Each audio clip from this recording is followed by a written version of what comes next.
One of your earlier posts from March 25th, 2021 said discipline is for losers. Why is that? So I often compare discipline to something negative, because you get disciplined when you misbehave, you get disciplined when you fall short. I like to kind of spin it a little bit and say self-regulation. Self-regulation is your ability to monitor your behavior, your ability to regulate your emotions, and your ability to be in control.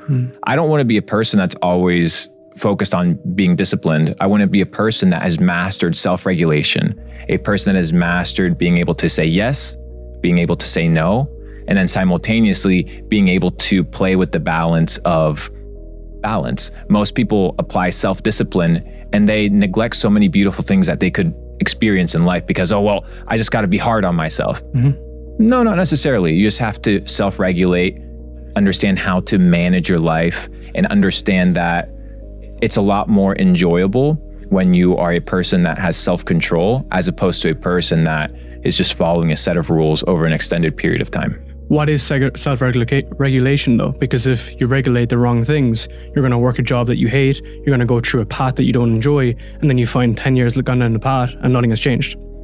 I think it all comes down to self-regulating good and bad things. So a good thing at the wrong time can be a bad thing. Just like a bad thing in an opportunistic time could have a positive switch to it. So it's not about self-regulating crack cocaine, you know what I mean? It's about understanding that if you have too much of a good thing and you don't apply this self-regulation, it can be negatively affecting you.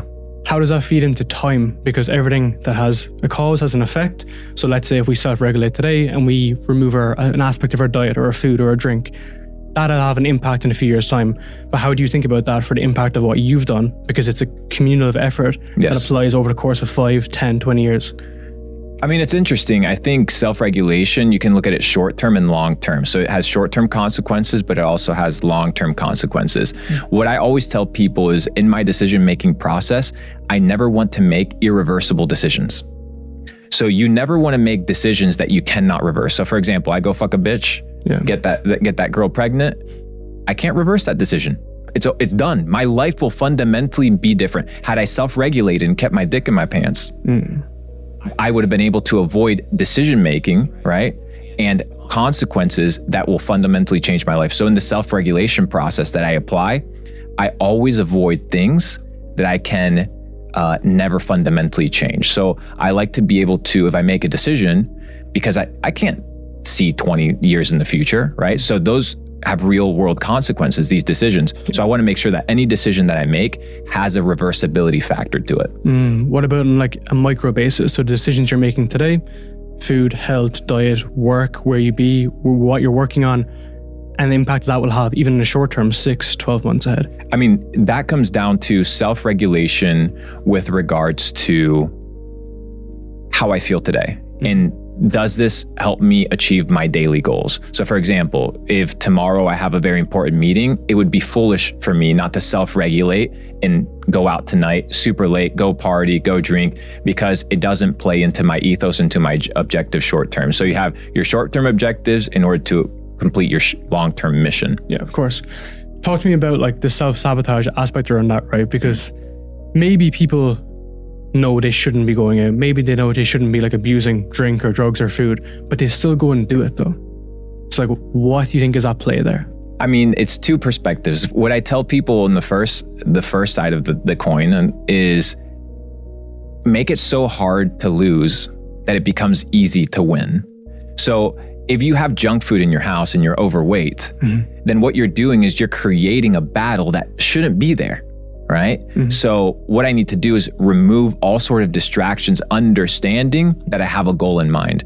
But most people, they enjoy to do things that fuck them up. They enjoy to do things that aren't going to push them forward because they have no objectives and no goals. That's one side. And then the other side is understanding that there's real factors of addiction, real factors of psychological warfare that apply into how we operate that control us. So for example, how do you know that going out and partying and drinking is the ultimate version of fun if you haven't experienced a plethora of versions of fun. If all you know is that, then that's what you're going to revert to.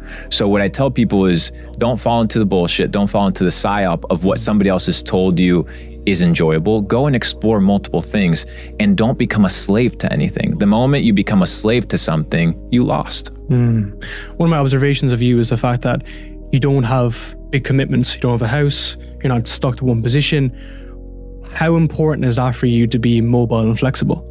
I mean, it's super important. It's different for everybody. I'm also on the younger side of life. So I don't want to make decisions that anchor me in a specific location or that occupy my mental real estate. So you can only occupy your mental real estate with a certain amount of things every single day.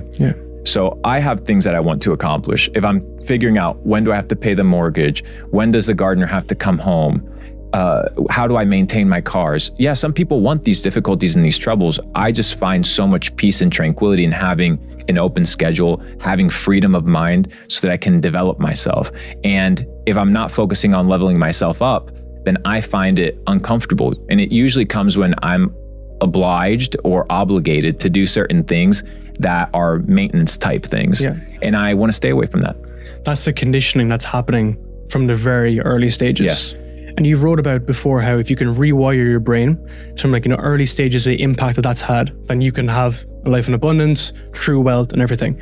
How much do you think that it can be changed and how much do you think that can be just hardwired into us? Because people will say that the earlier years of your development will have a big impact for the rest of your life.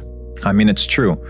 It is often said, I think the Jesuits say, give me a child from the age 0 to 7, I can tell you who they will be for the rest of their lives.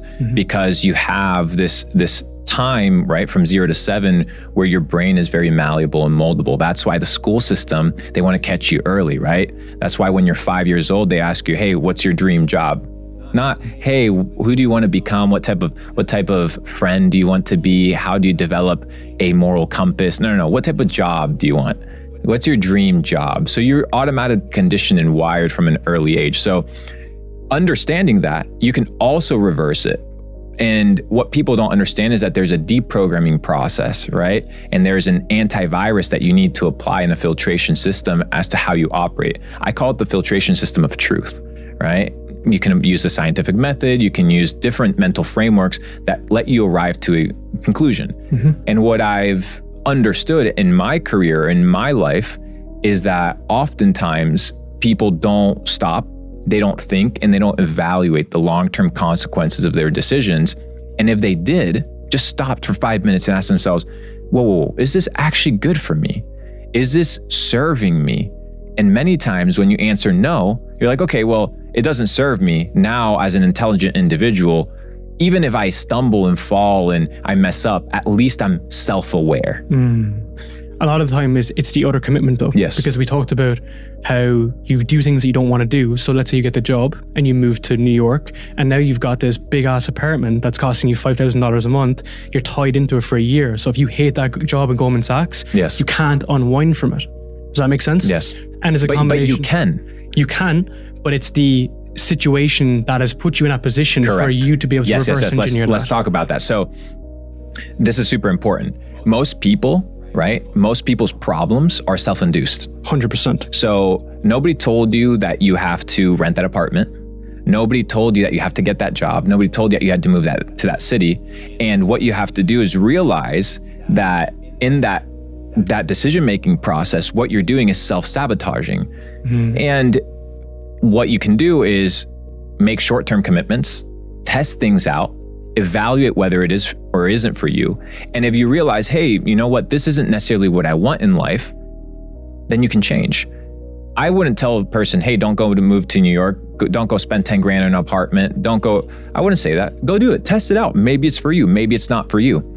But don't be afraid to test it out. But then don't be afraid to say, fuck off, I'm going to go try something new. Yeah, it's a rewiring process takes so long because there's time I think delay. It's the identity. I think people attach their identity to, well, if I have a smaller apartment, people are going to judge me. If I have a worse job that maybe I enjoy more, people are not going to like me. Or I need to make X amount of money in order to have validation or self-worth.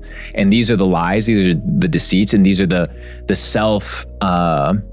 the self-thoughts that kind of enter somebody's mind that aren't true. So for example, let's say somebody's working a finance job. Let's say they don't enjoy it.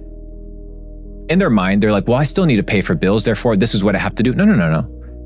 The reason you have to pay for bills is because you brought those bills upon yourself. 100%. So if you don't want the responsibility because you don't want the gig, you don't want the job, then what you need to do is unwind that process. And once you unwind that process, then you have mental clarity, once again, mental real estate in order to make good decisions.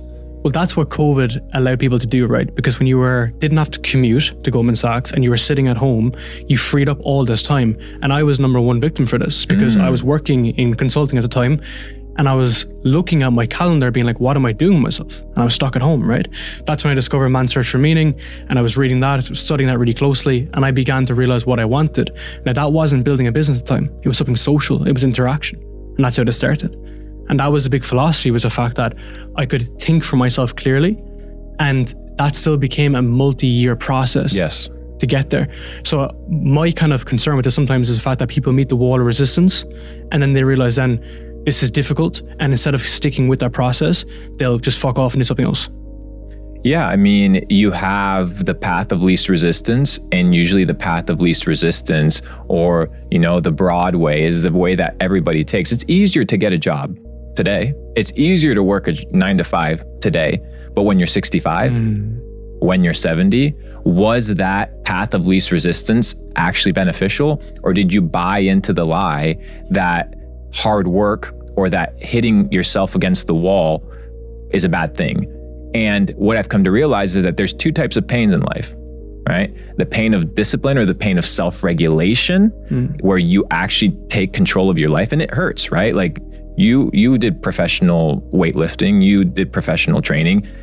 There's a process. You probably hit plateaus of physique. You probably hit times where you hurt your body and you had to repair.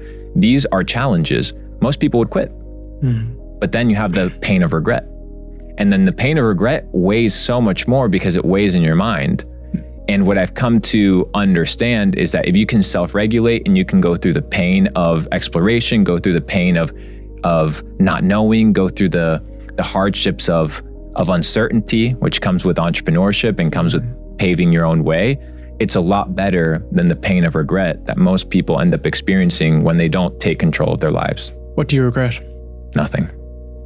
Over the course of the years? Never. Because I never make irreversible decisions. Therefore, I have nothing to regret. What have you had to unlearn to relearn? Everything. I had to unlearn the fact that I am not who people have told me that I am. That I'm not what, a school teacher dictates that my future is, that I'm not what my parents think that I am, that I'm not what religious structures tell me that I am, that I am whoever I choose to be. And that's the most important thing that I've truly learned in my life, is that not only can I determine who I am, but in the future tense, I can, through my actions, determine who I will become.